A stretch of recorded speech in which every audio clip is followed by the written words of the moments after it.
Moram da kažem da mi je ovo najlepši naslov u današnjim novinama.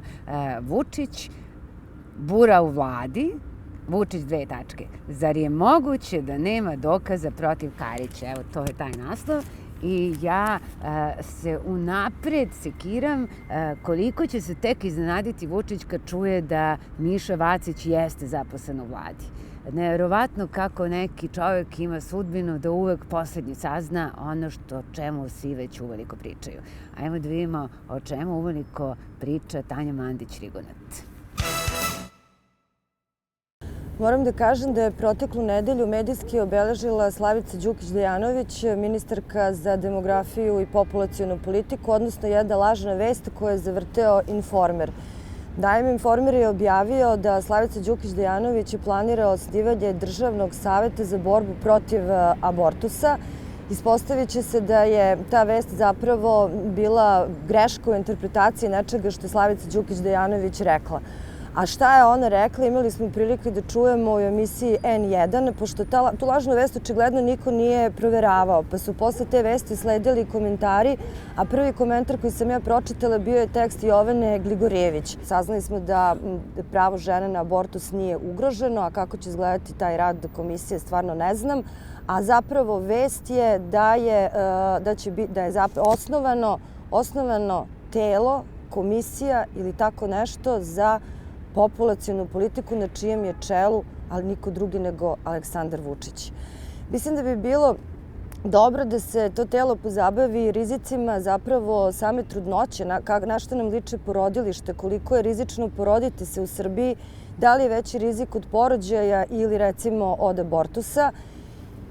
I isto tako mislim da bi bilo potrebno edukovati i poslanike, pošto eto na Skupštini smo mogli da vidimo i nastup šefa poslaničke grupe SNS-a Martinovića.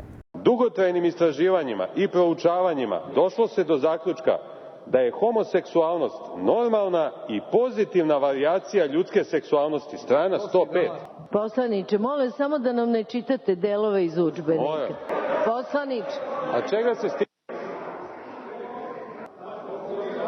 Ana je... Ne mogu... Da li razumem?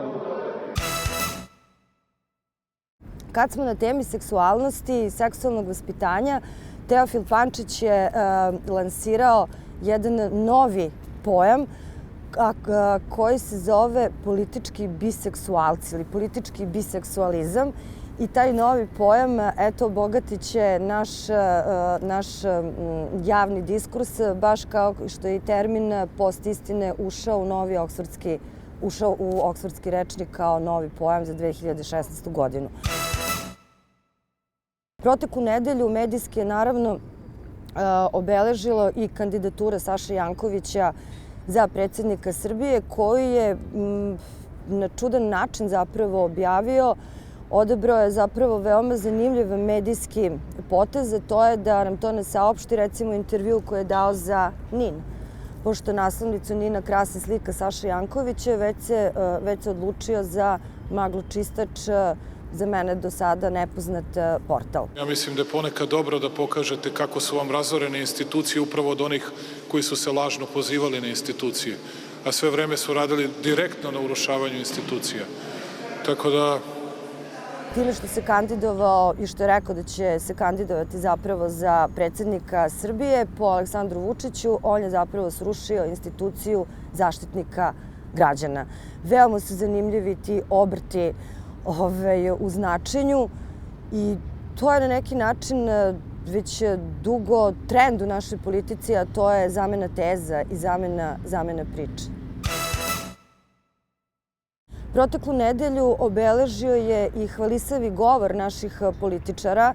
Prosto je neverovatno koliko im je strana svaki oblik samokritike i koliko su osetljivi na svaki oblik kritičkog mišljenja koji je, tako reći, prognan iz naše medijske sfere, a i koliko oni vole da se samo hvališu. Ne poznajem čoveka u Srbiji koji bi bolje obavljao ovaj posao, zato što znam da sam potreban Srbiji.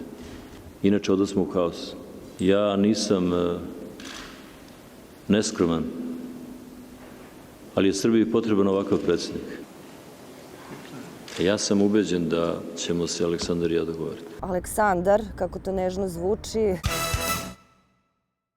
Hvalio se Siniša Mali u intervju u Nedeljniku i to je jedan onako vrlo znakovit intervju. Naime, Siniša Mali nam je rekao da je zainteresovan za rešenje slučaja Sava Mala, pošto eto već 8 meseci je prošlo, mi ne znamo ko je rušio, uz čiju pomoć, na koji način u Hercegovačkoj ulici, ali da on nije ni tužilac, da to rešava, ali u svakom slučaju da mu je stalo da se sazna puna istina, ali da svi oni koji se bave tom potragom za tom istinom su zapravo zlonamerni jer to koriste za sticanje svojih političkih poena.